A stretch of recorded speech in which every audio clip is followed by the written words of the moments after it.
তিন হাতে নৌকার খাঁচা মন মাঝি রে ঘন ঘন জোড়া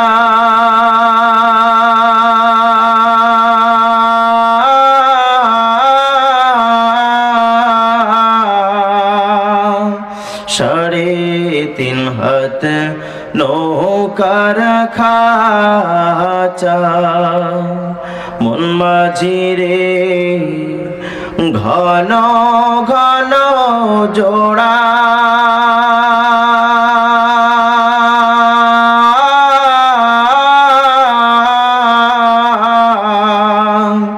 সেই নৌকা খান ভাইতে আমার তো মন মাঝি রে ঘর হইল কুহুড়ারে মন মাঝি খবরদার আমার তোরি যেন ভেড়ে না আমার নৌকা যেন ডোবে না মন মাঝি খবরদার। সরকার দো আলম সাহাবায়ে কেরামের সামনে যখন বললেন, ও সাহাবায়ে কেরাম, জান্নাতের ফাইসালা হয়ে গেছে, জাহান্নামের ফাইসালা হয়ে গেছে। যাদের জন্য জান্নাতের ফাইসালা তো আল্লাহ পাক আগে থেকে করে ফেলেছেন। সাহাবায়ে কেরাম বললেন, ইয়া রাসূলুল্লাহ, তাহলে আমাদের নামাজ রোজা করে লাভ কি? আমরা চুপচাপ বসে থাকি?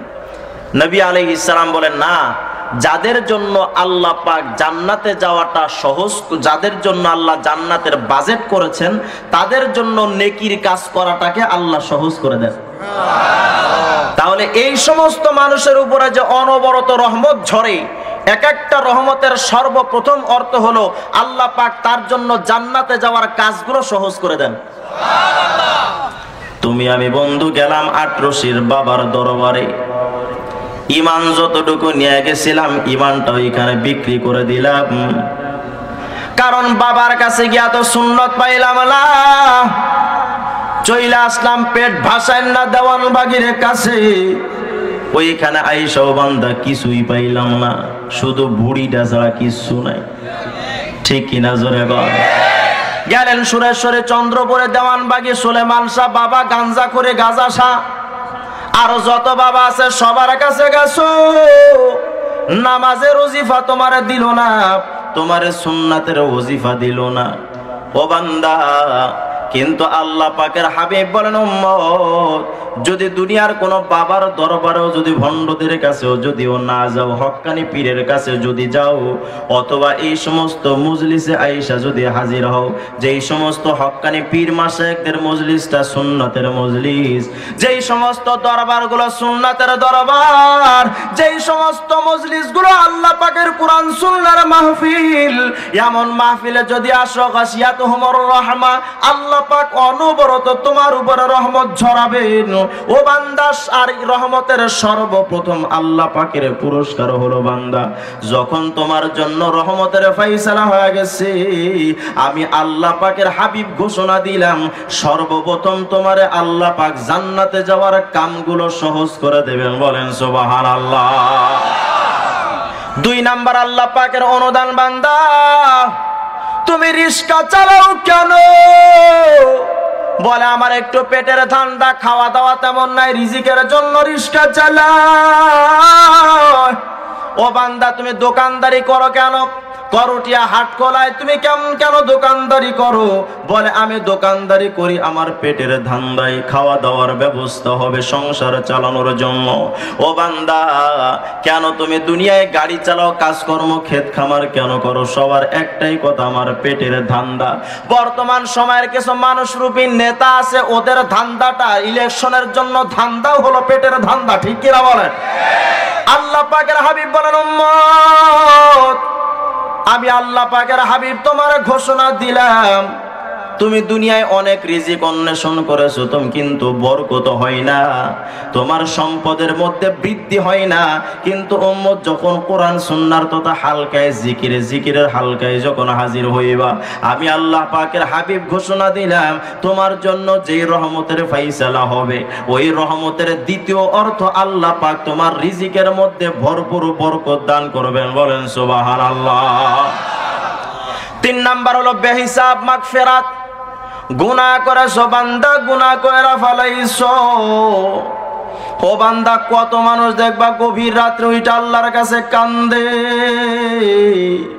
মালিকের কাছে গুনাহ ক্ষমা চাওয়ার জন্য কত বান্দা কান্দে। কত মানুষ তো হক্কানি পীর মাশায়েখ আলেম উলামাদের কাছে গিয়ে বলে, হুজুর আল্লাহর কাছে একটু দোয়া কইরা দেন, আল্লাহ পাক যেন আমার জিন্দেগির গুনাহগুলো মাফ কইরা দেয়। হুজুর আমার নামটা নিয়ে আল্লাহর কাছে দোয়া কইরা দেন, আমার মাওলা যেন আমার জিন্দেগির গুনাহগুলো মাফ কইরা দেয়। হুজুর আমার জন্য আল্লাহর কাছে একটু দোয়া করেন, একটু ক্ষমা চাইয়া দেন। কত বান্দা কান্দে, কত বান্দা গভীর রাত্রে দেখবেন ঘরের মধ্যে যাই নামাজ বিছাইয়া আল্লাহ পাকের কাছে 2টা হাত উঁচু কইরা কান্দে। কত মানুষ আল্লাহর কাছে ক্ষমা পাওয়ার জন্য পাগল পাড়া হয়ে থাকে। কিন্তু নবী আমার বলেন, উম্মত কোন জায়গায় গিয়া যদি তুমি ক্ষমা পাওয়ার কোনো আশ্বাস না পাও, আমি নবী তোমারে সাক্ষী দিলাম, যখন কোরআন সুন্নাহর মাহফিলে এসে হাজির হইবা, আল্লাহ পাক তোমার অসংখ্য বেহিসাব গুনাহগুলো আল্লাহ পাক আমলনামা থেকে ডিলিট করে দেবেন। বলেন সুবহানাল্লাহ। 4 নাম্বার পুরস্কার আল্লাহ পাকের হাবিব বলেন, উম্মত দেওয়ানবাগীর কাছে গিয়া তুমি জান্নাতের সার্টিফিকেট পাইলা না, সুরেশ্বরী, চন্দ্রপুরী, কুতুববাগী, আটরশি বাবার কাছে গিয়া তুমি জান্নাতের সার্টিফিকেট পাইলা না। ও উম্মত, সারা জীবন বিএনপির পিছনে দৌড়াইছো, বিএনপির নেত্রী তোমার জান্নাতের সার্টিফিকেট দিতে পারে নাই। আওয়ামী লীগের পিছনে দৌড়াইছো, আওয়ামী লীগের নেত্রীও তোমার জান্নাতের সার্টিফিকেট দিতে পারে নাই। জাতীয় চাচা এরশাদের পিছনে ঘুরছো সারা রাত দিন রাত, কিন্তু জাতীয় চাচাও তোমার জান্নাতের সার্টিফিকেট দিতে পারে নাই। কিন্তু আমি নবী তোমার সাক্ষী দিলাম, সারা জিন্দেগি তোমার কাটানো লাগবে না উম্মত। সামান্য একটা রাত্রের জন্য তুমি মাহফিলে এসে হাজির হয়ে যাও, কোরআন সুন্নাহর দরজা হিসাব বইসা যাও। আল্লাহ পাক রব্বুল আলামিনের হাবিব আমি তোমার ঘোষণা দিলাম, রহমতের 4 নাম্বার শাখা আল্লাহ পাক তোমার আমলনামায় জান্নাতটা রেজিস্ট্রি করে দেবেন। বলেন সুবহানাল্লাহ। খুশি না বেজার? থাকবেন না ভাগবেন? আল্লাহ পাক ভালো জানেন। বাকি ভাই, শুরুতে আমার একটা অনুরোধ সব জায়গায় করি, আমার ওয়াজের সাথে একটা আওয়াজ দিয়ে একটু সারা শব্দ দিয়েন। আমি আওয়াজ ছাড়া ভাই একদম দুর্বল হয়ে পড়ি, আমার একটু ব্যক্তিগত সমস্যা আছে। আওয়াজটা হলো আমার মহা ঔষধ। কারণ আর একটা বিষয় হলো, বাংলার জমিনে আমরা মুসলমান দিন দিন সব নিস্তেজ হয়ে যাচ্ছি, আমাদের ঈমানটা দিন দিন নিবু নিবু ভাব হয়ে যাচ্ছে। বেশ কিছু কারণ আছে, তার মধ্যে আমাদের আমলের ত্রুটি, ইখলাসের ত্রুটি, ঈমানের ঘাটতি, পাশাপাশি ইবলিসেরও বর্তমান সময়ে কিছু ডিজিটালি কিছু নিয়ম আছে, যেই নিয়মগুলো দিয়ে ইবলিস আমাদের আমল আখলাকগুলো ধ্বংস করে দিচ্ছে। ভালো ভালো কাজের মধ্যে বিভিন্ন ধরনের ফিতনা ফাসাদ ঢুকিয়ে দেওয়াটা ইবলিসের বর্তমান সময়ের মহাকাজ। আগের জামানায় মসজিদে কোনো ঝগড়া ছিল না, আমিন জোরে কইবেন না আস্তে কইবেন, এই ঝগড়া কি আগে ছিল? এখন এমন লাগছে, কয় হুজুর আপনি আমারে জিজ্ঞাসা করতেছেন আমিন জোরে বলি না আস্তে বলি, হুজুর আমি তো নামাজই পড়ি না। এখন অবস্থা হলো এমন, আগের জামানায় মসজিদ গুলায় রমজানুল মুবারাকে, রমজান মাসে তারাবি নিয়ে কোনো ঝগড়া ছিল না। কিন্তু কোথা থেকে কোন এক পাবলিকের আইসা ঘোষণা দিয়েছে তারাবির নামাজ 8 রাকাত। আছে কিনা জোরে গান? মানে ইবলিস চিন্তা করছে যে আমি তো রমজান মাসে তো আবদ্ধ থাকি, আমি তো আর এই ফিতনা ফাসাদ বাধাইতে পারবো না। আর মুসলমানদের সারা 11 মাসে যেই পরিমাণ আমি আমল আখলাক গুলো নষ্ট করে ফেলি, এরা তো রমজানুল মুবারাকে আইসা তো আবার আমল আখলাক গুলো শুদ্ধ করে নিবে। এই জন্য তারা বর্তমান সময় আহলে হাদিস ভাইদেরকে জাতীয় দায়িত্ব দিছে, তোরা মসজিদে ঝগড়া লাগা। ঠিক কিনা জোরে গান? প্রত্যেকটা অপশনে এখন সন্দেহ ঢুকাইছে। এমন কি এই মাহফিল গুলো আগে ছিল হেদায়েতের একটা মার্কাজ, এখান থেকে মানুষেরা হাজার হাজার মানুষেরা হেদায়েত পাইতো। কিন্তু বর্তমান সময় ইবলিসও তো ডিজিটাল, মানুষও ডিজিটাল, ইবলিসও ডিজিটাল। তো ইবলিস মনে মনে ভাবছে আমারও তো কিছু একটা চিন্তা ভাবনা করা দরকার, এই মাহফিল থেকে মানুষ যেন হেদায়েত না পায়। এই জন্য অত্যন্ত কৌশল করে মহিলাদেরকে হাত করছে, মহিলাদেরকে বলছে খবরদার তোদের স্বামীর কাছে বলবি পর্দা সিস্টেম করে প্রজেক্টরের মাধ্যমে আমাদের ওয়াজ যেন দেখায়। আমাদের ওয়াজ যদি বক্তার চেহারা যদি না দেখে আমাদের ওয়াজ দেখা ওয়াজ শুনা মজা লাগে না। অতএব তোমরা এলাকার মধ্যে এটা ছড়ায় দাও। আমার বউ কইছে যে পর্দা না টানায়া কি বলে ওখানে প্রজেক্টর না দিয়ে ওয়াজ দেখানো যাবে না। মাহফিল কমিটিরাও বাধ্য হয় মানুষের পীড়াপিড়ির কারণে প্রজেক্টর দিয়া মহিলাদেরকে ওয়াজ দেখাইতে তারা বাধ্য হন। কিন্তু আমরা কি কখনো একটু ভেবে দেখলাম না বর্তমান কিছু বক্তাও আছে এই প্রজেক্টরে জায়েজ করার চেষ্টা করে, কয়েকদিন পরে তারা মেয়েদের সাথে জিনা ব্যভিচার করাটাও জায়েজ করে দিবে। তারা বুঝাইতে চায় প্রজেক্টরের মাধ্যমে মহিলাদেরকে পর্দার মাধ্যমে প্রজেক্টর দিয়া বয়ান দেখানো এটা শুদ্ধ, কোনো সমস্যা নাই। যদি আপনার এই ফতোয়া শুদ্ধ হয় আমি রিজওয়ান রফিকের এই প্রশ্নের উত্তরটা দিয়ে যাবেন। আল্লাহ পাক কোরআনে কারীমের মধ্যে বলেন ওয়াকুল্লিল মুমিনাতি ইয়াগযুদুনা মিন আবসারিহিন্না, হে দুনিয়ার জগতের ইমানদার মহিলারা তোমরা পরপুরুষের চেহারার দিকে তাকাইবা না। পরপুরুষের দিকে তাকানোর প্রত্যেকটা নজরে নজরে একটা কবিরা গুনাহ ৭০০০ বছর জাহান্নাম। তার মানে মহিলারা প্যান্ডেলে বসে পর্দার মাধ্যমে প্রজেক্টরের মাধ্যমে আমি রিজওয়ান রফিকের চেহারা একবার দেখবে একটা কবিরা গুনাহ ৭০০০ বছর জাহান্নাম। ইবলিস কত সুন্দর কৌশল করে মহিলাদেরকে হাত করে এখন পুরা এই মাহফিলটাকে বরবাদ করে দিছে। সরকারে দো আলম মুহাম্মদ রাসূলুল্লাহর সামনে তার বিবি সাহেবানরা দাঁড়ানো, অন্ধ সাহাবী উম্মে মাকতুম রাদিয়াল্লাহু তাআলা আনহু উনি আসলেন। রাসূল পাক সাল্লাল্লাহু আলাইহি সাল্লাম বিবিদেরকে বললেন ঘরে চলে যাও। কয় ইয়া রাসূলুল্লাহ সে তো অন্ধ, সে তো আমাদের দেখবে না। নবী আলাইহিস সালাম বলেন সে তো তোমাদের দেখবে না কিন্তু তোমরা কি তারে দেখবে না? তাহলে মানুষকে পুরুষকে দেখা মহিলাদের জন্য জায়েজ? সবাই বলেন না কেন? তাহলে আমরা যে প্রজেক্টর যারা হালাল করে দিলাম, যারা হালাল তারে হারাম করে, হারাম তারে যারা হালাল করে, ওরা কোরআন এবং শরীয়তের ভাষায় পাক্কা কাফেরের বাচ্চা। ঠিক কি না জোরে বলেন? মহিলাদেরকে পর্দার মাধ্যমে আপনি এভাবে বলতে পারেন যেহেতু মহিলারা শুনতেছেন আপনি শোনানোর সুযোগ দেন তাদেরকে এই মন মানসিকতা নিয়ে যে এটা দেখা কবিরা গুনাহ, কিন্তু আপনি বৈধ করতে পারেন না, এই অনুমতি শরীয়ত আপনাকে দেয় নাই। আপনি নামাজ পড়েন না, কোনো বাধা নাই, কিন্তু নামাজটাকে যদি আপনি পড়াটা হারাম করে দেন তাহলে আপনি কি মুসলমান থাকবেন? যদি আপনি টুপি মাথায় দেন না, আপনি সুন্নত তরক করলেন, সুন্নত তরকের গুনাহ হবে। কিন্তু আপনি টুপি নিয়ে যদি ঠাট্টা করেন, টুপি যদি কুত্তার মাথায় দেন, আপনি মুসলমান থাকেন না কাফের থাকেন? তাহলে আমরা ইসলামের ছোট থেকে ছোট, ক্ষুদ্র থেকে ক্ষুদ্র বিষয় নিয়ে আমরা অমান্য করতে পারি, যার জন্য আমাদের সেই অনুযায়ী গুনাহ দেওয়া হবে, আযাব দেওয়া হবে। কিন্তু আমরা অপরাধকে হালাল করা জায়েজ? অপরাধকে যদি কেউ হালাল করে সে কি মুসলমান না কাফের? অতএব যেই বক্তারা মাহফিলে আইসা ঘোষণা দেয় প্রজেক্টরের মাধ্যমে বয়ান দেখানো মহিলাদের জন্য জায়েজ, ওই বক্তারা কাফের, ওদের ওয়াজ শোনা মুসলমানের জন্য হারাম। অতএব যদি এখানে প্রজেক্টর থেকে থাকে, আমি জানি না দুইটা ক্যামেরা আছে, একটা ভিডিও হচ্ছে আর একটা কি হচ্ছে আমি জানি না, বাকি প্রজেক্টরের মাধ্যমে মহিলাদেরকে যদি ওয়াজ শোনানো হয়, দেখানো হয়, তাহলে কর্তৃপক্ষের অনুরোধ করব এটা বন্ধ করে দেওয়ার জন্য। আল্লাহ পাক আমাদের তৌফিক দান করেন। প্রজেক্টর আছে নাকি? বন্ধ করেন, বন্ধ করেন। আমার মা বোনদের কাছে আমি দুই পায়ে হাত রেখে ক্ষমা চাচ্ছি। আমি আপনার সন্তান তুল্য বা আপনার ভাই তুল্য। আমি চাই না আপনি এই মাহফিলে আইসা, মাহফিলে আসলে কি হয়তো একটু সওয়াব হবে, এই তো কথা বলেন না, সামান্য একটু সওয়াব হবে, এই তো। মাহফিলে আসা তো আর ফরজ না, ওয়াজিবও তো না, একটা নফল আমল। কিন্তু নফল আমল করতে গিয়া যদি আপনার কবিরা গুনাহ হয় তাহলে আপনার এই মাহফিলে এসে লাভটা কি বলেন? আল্লাহ পাক আমাদের সকলকে, আমার মা বোনদেরকে বুঝার তৌফিক দান করেন, বলেন আমিন। আল্লাহ পাক আমাদের সকলের দিলের মধ্যে আল্লাহর মহব্বত দান করেন, বলেন আমিন। কোরআনে কারীম থেকে একটা আয়াত তেলাওয়াত করেছি।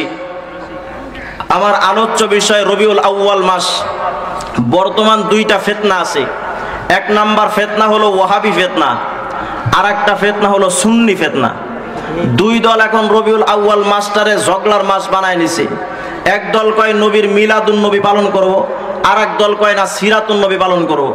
এখন আপনার আজকে আমার বিষয়বস্তু হলো এটা, রবিউল আউয়াল মাসে আমরা কি উপদেশগুলো হাসিল করব। আমার মেইনলি আলোচনার বিষয় হলো সুন্নাতে নববী আলাইহিস সালাম। আল্লাহ পাকের রসুলের মহব্বত কিসের মাধ্যমে হয়, তাকে মহব্বত কি গান দিয়া গাইলে কি মহব্বত হয়, নাকি তার পদাঙ্ক অনুসরণে মহব্বত বৃদ্ধি পায়। এই প্রসঙ্গে আলোচনার পূর্বেই ভূমিকা স্বরূপ নবীর মহব্বতটা হইলে কি হবে এই স্বরূপ আমি কিছু কথা বলতে চাই। আল্লাহ পাক কোরআনে কারীমের মধ্যে বলেন, বান্দা আমি আল্লাহ পাক রব্বুল আলামিন তোমারে চলার জন্য দুইটা পা তোমারে দান করলাম। বান্দা তোমারে ধরার জন্য দুনিয়া হালাল রিজিক অন্বেষণের জন্য দুইটা হাত তোমারে দিলাম। ও বান্দা আমি আল্লাহ পাক তোমার দুনিয়া উপার্জনের জন্য কত নাজ নিয়ামত তোমারে দিলাম। আজকে তুমি তোমার বাবাকে আব্বা কইয়া ডাকো, মারে আম্মা কইয়া ডাকো। তোমার বাবার প্রত্যেকটা কথার তুমি অবাধ্য হও না, বাবার প্রত্যেকটা কথা মাইনা নিছো, মায়ের কথাগুলো মান্য করো। বান্দা তোমার বাবা মাকে তুমি মান্য করো, এটা যুক্তিগত কারণ। কারণ তোমার বাবা তোমার মা কত কষ্ট কইরা লালন পালন করছে।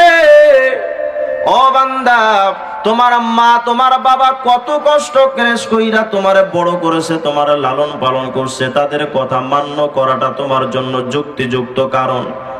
ও বান্দা তুমি তোমার মেম্বারকে মানো, তোমার চেয়ারম্যানকে মানো, তোমার এমপি মন্ত্রী তোমার সরকারকে মানো, কারণ তোমার সরকার তোমার এলাকার জন্য অনেক উন্নয়নের কাজ করে থাকে, তোমার দেশের জন্য।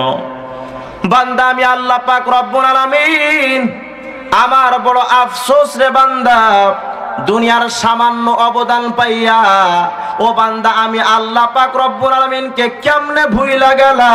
মা গররাকা ইয়া আইয়ুহাল ইনসান মা গররাকা বিরব্বিকাল কারীম।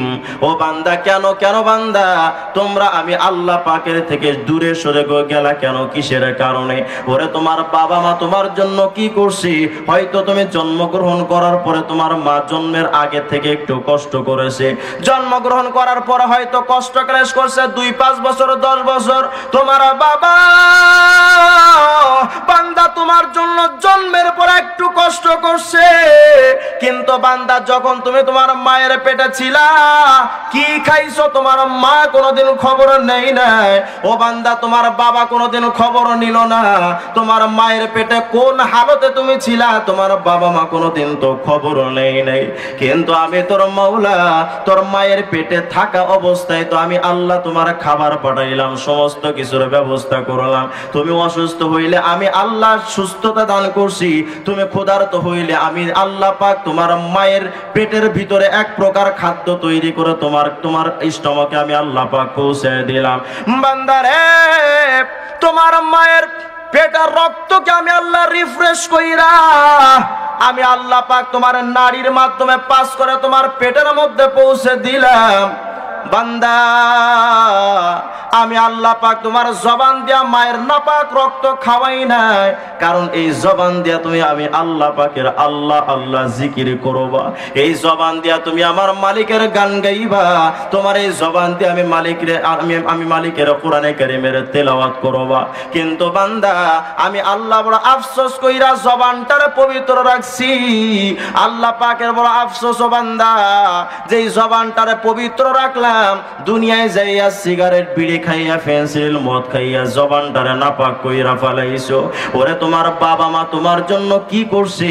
সামান্য একটু অবদান থাকার পরে তোমার বাবা মার প্রত্যেকটা কথা তো তুমি মাইনা নিছো। তোমার সরকারের অবদান তোমার প্রতি কতটুকু? তোমার সরকার সামান্য অবদানের কারণে রে বান্দা তোমার সরকারের প্রত্যেকটা বিধান তুমি মাইনা নিছো, কিন্তু আমি তোর মাওলা কত নাজ নিয়ামত দিলাম।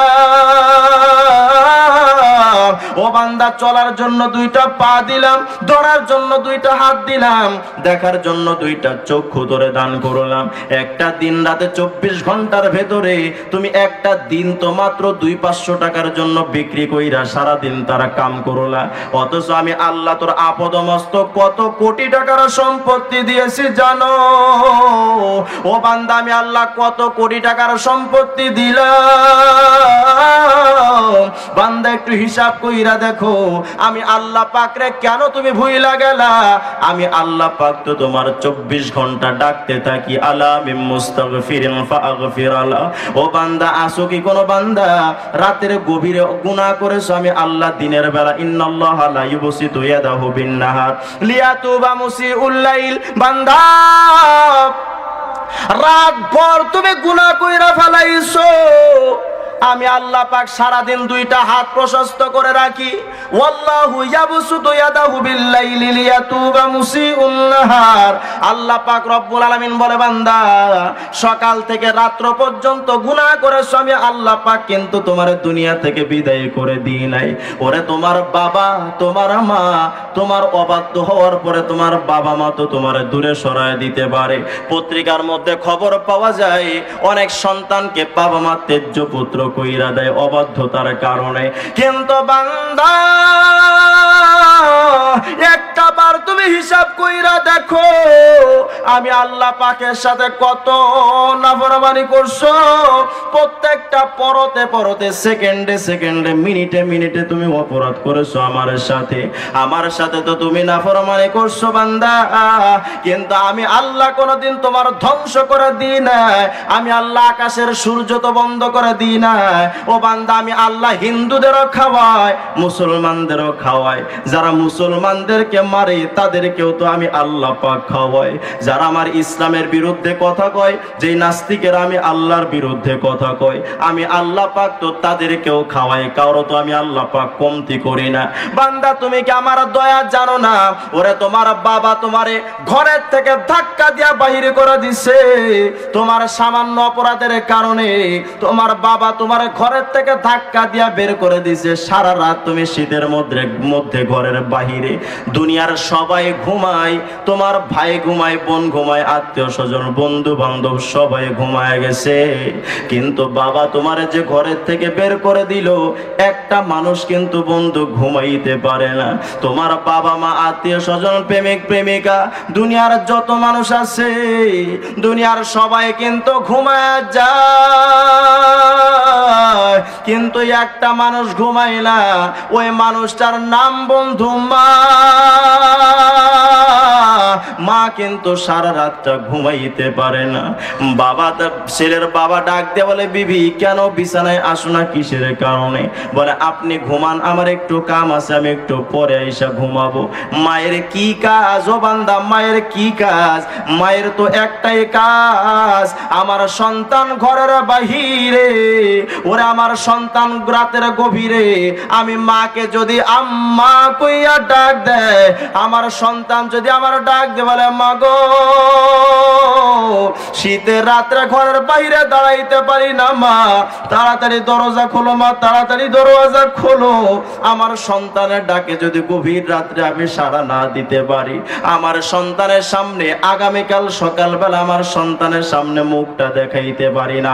ও বান্দা, তোমার আমার মাওলা এত নাফরমানি করেছো, এত নাফরমানি করেছো, এত নাফরমানি করেছো, কিন্তু তোমার আমার মাওলা সূরা বাকারার 255 নম্বর আয়াতের মধ্যে আল্লাহ পাক রব্বুল আলামিন বলে, বান্দা লা তাকুযুহু সিনাতু ওয়ালা নাওম।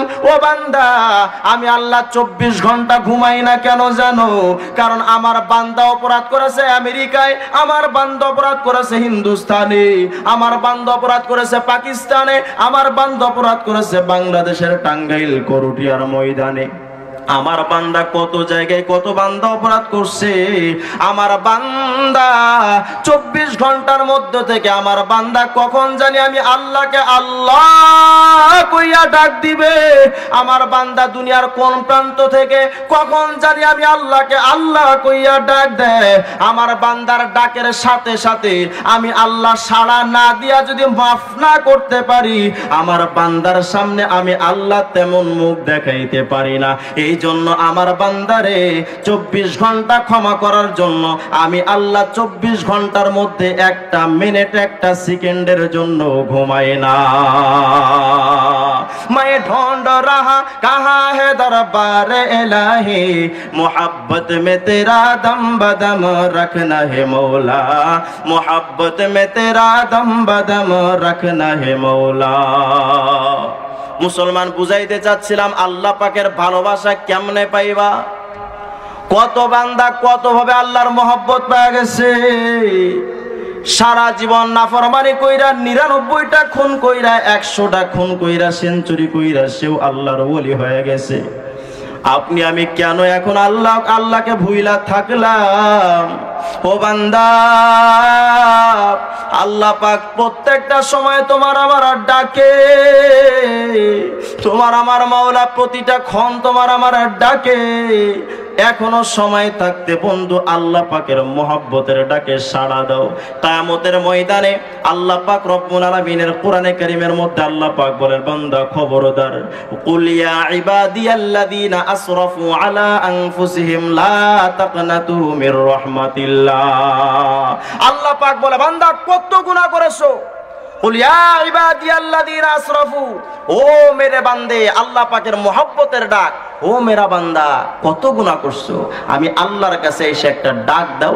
আমি আল্লাহর রহমত থেকে নৈরাশ হইও না, শুধু একটা বার ডাক দাও, জিন্দেগির সব গুনাহগুলো আমি আল্লাহ মাফ করে দেব। শুধু ডাক দেওয়ার অপেক্ষা। আল্লাহ পাক রব্বুল আলামিন কিয়ামতের ময়দানে এই আয়াতের বিস্তারিত তাফসীর আসছে। 3টা তাফসীরের মধ্যে একটা আসছে এরকম, কিয়ামতের ময়দানে একটা বান্দা একটা নেকির জন্য জাহান্নামী হয়ে যাবে। আল্লাহ পাক বলবেন যে এই বান্দারে নিয়ে যাও, জাহান্নামে ফেলায় দাও। তো ফেরেশতারা যখন ওই বান্দাকে আল্লাহর জাহান্নামে নিয়ে যাওয়ার জন্য প্রস্তুত হবে, ওই বান্দা আল্লাহরে বলবে, আল্লাহ দুনিয়াতে তো আমার বাবা ছিল, মা ছিল, আত্মীয় স্বজন ছিল, কত মানুষ ছিল, আল্লাহ তাদের কাছে একটু যাওয়ার একটু সুযোগ দাও না। ঠিক আছে যাও, যাই লাভটা কি? ইয়াউমা ইয়াফিরুল মারউ মিন আখি ওয়া উম্মিহি ওয়া আবি ওয়া সাহিবাতিহি ওয়া বানি লিকুল্লি ইমরিইম মিনহুম ইয়াউমা ইদিন শানু ইউগনি। কিয়ামতের দিন সবাই ধান্দার মধ্যে থাকবে।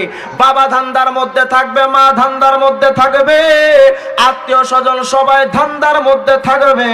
সবাই তো ইয়া নাফসি করতে থাকবে। রে মুসাফির, তুমি আজকে পইরা থাকবা একলা। তোমার বাঁচানোর মতো না কেউ নাই। আজকে দলের ধান্দায় তুমি বিএনপি করো, জিয়াউর রহমানের ধান্দায় তাইকা তুমি দুনিয়া আখিরাত বরবাদ কইরা ফালাইলা। ও বন্ধু, কষ্ট নিও না, অতি দুঃখের সাথে বলতেছি, কাউকে আঘাত দেওয়ার জন্য আমি এই করটিয়ায় আসি নাই। আপনি আওয়ামী লীগ করেন, ভালো কথা, শেখ মুজিবুর রহমানকে ভালোবাসেন, সেটাও ভালো কথা, কিন্তু বান্দা কারো ভালোবাসতে গিয়া ধর্ম কর্ম ছাড়া যাবে না। তুমি জিয়াও জাতীয় পার্টি করো, এরশাদ চাচার অনুসরণ করতে গিয়া এরশাদ চাচার ইসলাম বিরোধী কোনো কথা মানা যাবে না। তুমি তোমার পীরকে মানো ভালো কথা, কিন্তু পীরের কথা মানতে গিয়ে আল্লাহর ছাড়া যাবে না। তুমি তোমার বাবা মারে ভালোবাসো, ভালো কথা, লা তাআতা লি মাখলুকিন ফি মাসিয়াতিল খালিক। আল্লাহ পাককে নারাজ কইরা দুনিয়ার কোনো মানুষকে মানা যাবে না। অতএব মুসলমান, আমাদের একটা স্লোগান হওয়া দরকার, আমরা আল্লাহ পাকের ভালোবাসার মেহমান। আমরা আল্লাহ পাকের ভালোবাসার জন্য, আমার বাবা যদি আমার মাওলা পাকের ভালোবাসাকে পছন্দ না করে, এমন বাবাকে আমরা দূরে সরায় দিব। আমার আম্মা আমার আল্লাহর ভালোবাসার জন্য যদি প্রতিবন্ধক হয়ে যায়, আমার মাকে আমি মানতে পারি না। আমার সন্তান যদি আমার আল্লাহর ভালোবাসার জন্য প্রতিবন্ধক হয়ে যায়, এমন সন্তানকে ত্যায্য পুত্র করতে আমরা কুণ্ঠাবোধ করি না। আমার বাবা যদি, আমার মা, আমার আত্মীয় স্বজন, আমার প্রতিবেশী, ওরে আমার হাইকোর্ট, জজ কোর্ট, সুপ্রিম কোর্ট সহ আমার প্রধানমন্ত্রী, রাষ্ট্রপতি, বিরোধী দলীয় নেত্রী সবাই যদি আমার আল্লাহ পাকের পথে চলাটাকে অপছন্দ করে, এমন মানুষগুলারে আমরাও 3টা তালাক দিতে প্রস্তুত আছি। বলেন ঠিক না? কারণ কিয়ামতের ময়দানে তোমার নেতা তো তোমার দেখবে না, নেতাও তো ইয়া নাফসি করতে থাকবে। ও বান্দা, তোমার আত্মীয় স্বজন তোমার কেউ বান্দা দেখবে না। ও বান্দা, কিয়ামতের ময়দানে বাবার সামনে ওই বান্দা যখন হাজির হয়ে যাবে, বাবারে গিয়া বলবে, আব্বা দুনিয়ায় থাকতে কত না কষ্ট করছো আমার জন্য। একদিন বাবা তুমি ক্ষুধার্ত ছিলা, আমি তোমার হাতে একটা ফল দেখেছিলাম, ওই ফলটা খাওয়ার জন্য তোমার বড় মন চাইছিল বাবা, কিন্তু আমি সন্তান তোমার সামনে দেখা আমার চেহারার দিকে তাকায় তুমি ফলটা খাও নাই, আমারে চিবা আমারে খাওয়ায় দিছো। ও বাবা, নিজে না খাইয়া আমারে লালন পালন করছো, নিজে না পইরা আমারে পড়াইছো রে বাবা। কিন্তু আজকে বাবা একটা মাত্র নেকির কারণে ধরা খাইয়া গেছি, আজকে আমার জান্নাতে যাওয়ার জন্য মাত্র একটা মাত্র নেকি বাকি। আব্বা আজকে আমার উপায়টা হবে কি? আমি তো আজকে থাকতে পারবো না জাহান্নামে। তোমার কি সেই দুনিয়ার কথা একটু মনে পড়ে না? বাবা কিন্তু বন্ধু পরিচয় দিবে না, দূর দূর করে তাড়ায়া দিবে। নেতা কর্মী তো দূরেই থাক, নেতারা তো দুনিয়াতে জানাজা পর্যন্ত আসে, কবর পর্যন্ত তো যাই না রে বান্দা। অথচ কিয়ামতের ময়দানে প্রশ্নে আসে না, তারা তোমার দেখা দিবে, সহযোগিতা করবে, প্রশ্নে আসে না। মুসলমান ভাইরা, আমার সন্তানটা মায়ের কাছে গিয়া বলবে, মায়ের কাছে গিয়া দাবি জানাবে, মা ধরা খাইয়া গেছি মা গো, একটা মাত্র নেকির কারণে মা তুমি কি আমারে একটা নেকি দিবা? তোমার অসংখ্য নেকির ভিতরে মা গো একটা মাত্র নেকি দাও। আমি তো আজকে ধরা খেয়ে গেছি, আমার বাঁচার উপায় নাই, জাহান্নাম ছাড়া আমার কোনো উপায় নাই গো মা। তোমার কাছে আসছি মা গো বড় অসহায় হইয়া, একটা কি নেকি তুমি আমার দিতে পারো? মা বলে, বাবা আমার তো দুনিয়ায় বিয়েই হয় নাই, ভাগ আমার সামনে থেকে আমার সন্তানই ছিল না। ওরে তোমার সন্তান, তোমার বিবি, যাদের জন্য আজকে এত হালাল হারাম না পয়সা, যাদের জন্য কামাই রুজি করতেছো, আজকে তোমার বাবা মা কেন, তোমার আত্মীয় স্বজন বিবি কেউ তো তোমার ধরা দিবে না। কিয়ামতের ময়দানে ওই বান্দা একটা নেকি কোথাও পাবে না। নেকিটা না পাইয়া মাওলা পাকের কাছে হাঁটতে থাকবে মনে বড় আশা নিয়া। আজকে হাসরের ময়দানে আমার কেউ নাই, কিন্তু হয়তো আমার মাওলা আমার দূরে সরায় দেবে না। আল্লাহু আকবার বলেন, আল্লাহু আকবার। আল্লাহর কাছে যাওয়ার পথে রাস্তার মধ্যে দেখবেন এক বান্দা বসে আছে, টিম টিম করে তার আমলনামাগুলো জ্বলতেছে, টিম টিম কইরা একটা মাত্র নেকি, আর কোনো নেকি নাই। আল্লামা নানুপুরি হযরত তার কিতাবের মধ্যে লিখছেন, ওই বান্দার কাছে বান্দা আয়েশা বলবে, বাপ ওই বান্দা জিজ্ঞাসা করবে, ভাই রে তোমার এত বিষণ্ণ দেখতেছি কেন, কিসের কারণে, কি হয়েছে তোমার এত বিষণ্ণ কেন তুমি? বলে, আমি আজকে একটা নেকির কারণে জাহান্নামী হয়ে গেছে, জান্নাতে যাইতে পারতেছি না। ওই বান্দা বলবে, শোনেন আমার জীবনে মাত্র একটাই নেকি আছে, আর কোনো নেকি তো আমার আজীবনেও করতে পারি নাই। আমার এই একটা নেকি দেওয়া তো কোনো লাভ হবে না, কিন্তু আমি চেষ্টা করি আমার একটা নেকি দেওয়া যদি কারো প্রতি দয়া হয়, ওই দয়াটা নিয়ে তুমি চলে যাও আল্লাহর কাছে, জান্নাতের মেহমান হয়ে যাও। আল্লাহু আকবার বলেন, আল্লাহু আকবার। ওই বান্দা একটা নেকি নিয়ে আল্লাহর কাছে যাবেন, আল্লাহ পাক বলবেন, তুই একটা নেকি কই পাইলা? আল্লাহ জানেন কিনা? কিন্তু আল্লাহ পাকের এটা ভালোবাসার খেলা, সুবহানাল্লাহ বলেন না। আল্লাহর কাছে যাওয়ার পরে মাওলা বলবেন, বান্দা একটা নেকি আজকে হাসরের ময়দানে কেউ দেবে না, কিন্তু এই নেকিটা তুমি কোথায় পাইলা? বলে, মাওলা আমার একটা নেকি ওই যে বান্দা দিচ্ছে, যার জীবনে কোনো আমল নাই, কোনো নেকি নাই, একটা মাত্র নেকি ছিল, ওইটা তো আমার দিয়া দিছে। আল্লাহ পাক ফেরেশতাদেরকে বলবেন, ওই বান্দারে হাজির কর আমার সামনে। দুনো বান্দাকে আল্লাহ পাক বলবেন, তোমার তো আমল নামা ফুল হয়ে গেছে, তুমি তো জান্নাতি। সুবহানাল্লাহ বলেন, সুবহানাল্লাহ বলেন। আর এক বান্দারে বলবে, ও বান্দা আজকে হাসরের ময়দানে কারো মধ্যে দয়া থাকার কথা না, আজকে হাসরের ময়দানে কারো প্রতি ভালোবাসা থাকার কথা না, কিন্তু একটা নেকি তুমি দুনিয়া থেকে নিয়ে আসছো, একটা নেকি দিয়ে তোমার লাভ হবে না, তুমি তো জানতা, কিন্তু তোমার এই একটা নেকি দিয়ে একটা বান্দারে তুমি উপকার করছো, দয়া করছো। ওরে আমি আল্লাহর নাম তো রহমান, আমি আল্লাহর নাম রহিম, আমি আল্লাহর মধ্যে দয়ায় ভরা, আমি আল্লাহ পাকের মধ্যে দয়ার সাগর। ওরে আমার এই গুণটাও যেই বান্দার মধ্যে থাকে, আমি ওই বান্দারও জাহান্নামে দিতে পারি না। একটা নেকি দিয়া তুমি বান্দারে দয়া করছো, আর আমি আল্লাহ তোমার দয়া কইরা তোমার ঠিকানাও জান্নাত বানায়া দিলাম।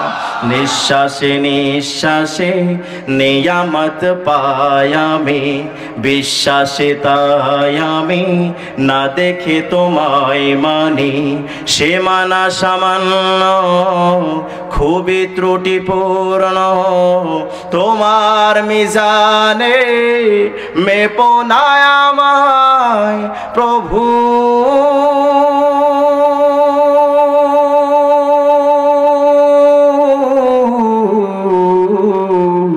গোপনে ক্ষমা করে দিও তুমি। আমিন বলেন না, আমিন বলেন। তোমার অবাধ্য হলে তার জন্য প্রতিশোধ নেও না তুমি তো হে খোদা, বরং তোমাকে যে মানে কি বানা মানে, সবাই তোমার আলোয় সমীরণ পায় সদা, বাঁচে না এ জগতে তোমার করুণা ছাড়া।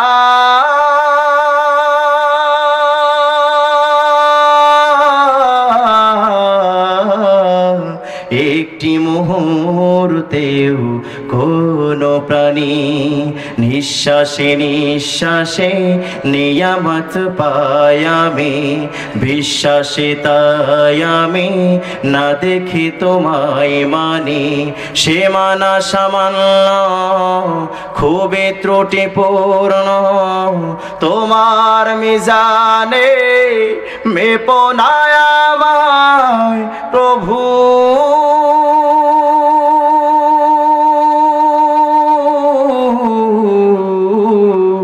গোপনে ক্ষমা করে দিও তুমি। আল্লাহু আকবার বলেন না। আল্লাহ পাক রব্বুল আলামিন তোমার 24 ঘন্টা ক্ষমা করার জন্য প্রস্তুত হয়ে গেছে রে বান্দা।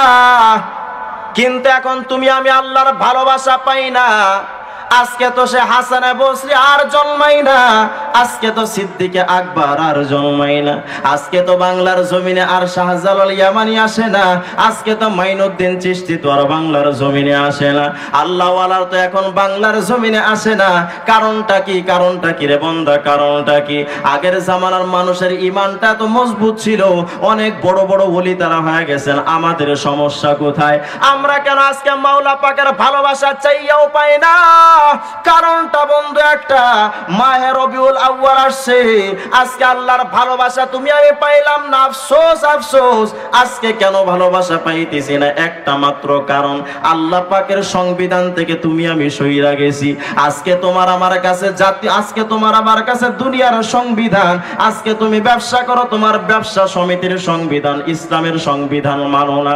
আজকে তোমার সমাজের মধ্যে সমাজপতিদের সংবিধান, আল্লাহর সংবিধান তুমি মানো না। কিন্তু বান্দা যদি একটা জিনিস লক্ষ্য করতাম, একটা জিনিস যদি ফলো করতাম, আল্লাহর কসম, আল্লাহর কসম, এই জমিনে আজও আল্লাহওয়ালা আব্দুল কাদের জিলানী হইতো কিনা? আরো জোরে বলেন, হইতো কিনা? কিন্তু এখন আমাদের আমলের মধ্যে হাজার শিরকি কুফরি ঢুকানো। আজকে অনেক মানুষ আছে পীরের পায়ে গিয়ে সেজদা লাগায়, আছে কিনা? জোরে কোন। পীরের পায়ে সেজদা দেওয়া জায়েজ নাকি শিরিক?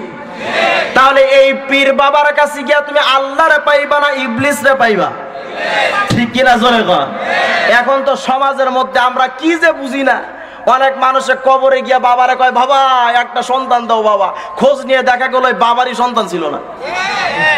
মাঝে আমি যশোরে এক মাহফিলে যাওয়ার সময় ফেরির মধ্যে উঠা দেখি যে এক বান্দা অষ্ট ধাতুর আংটি বিক্রি করে। কয় ধাতু?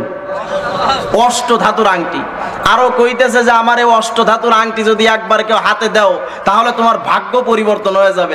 আমি মনে মনে করি হারামখোর, একটা অষ্ট ধাতুর আংটি রাখলে যদি ভাগ্য পরিবর্তন হয়, তোর কাছে তো হাজার হাজার আংটি, বেটা তোর কপালে হকারগিরি কে? ঠিক কিনা? জোরে বল।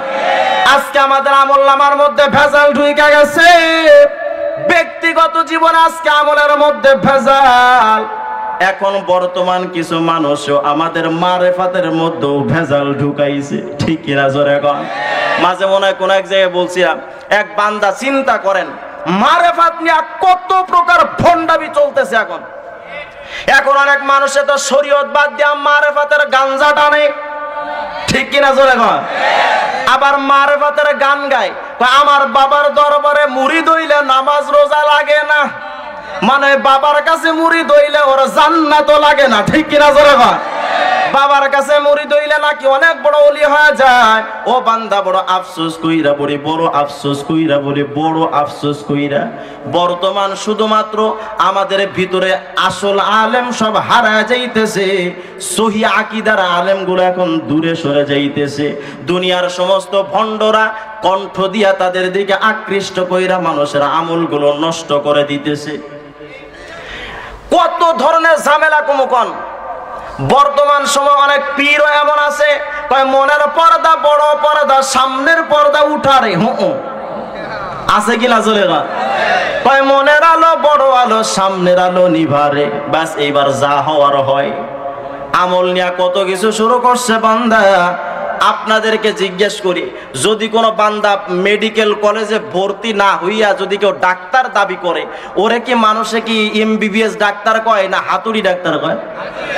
ঠিক তেমনি ভাবে বান্দা মনে রাখবা, যদি কোনো বান্দা শরীয়তের বিদ্যালয় বাদ দিয়া, নামাজ রোজা বাদ দিয়া যদি কেউ মারেফাতের দাবি করে, ওরে ওইটা আসল মোল্লা না, ওইটা প্রকৃত টাটকা ফরমালিন মুক্ত কাঠ মোল্লা।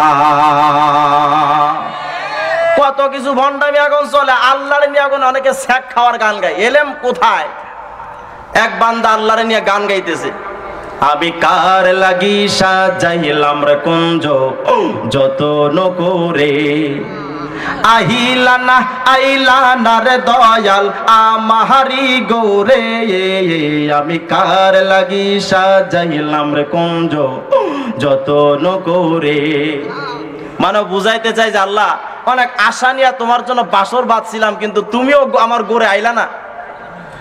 কয় পিহিরিতি শিখাইয়া কেন গেলি চলিয়া, আমি যারে ভালোবাসি তারে পাইলাম না।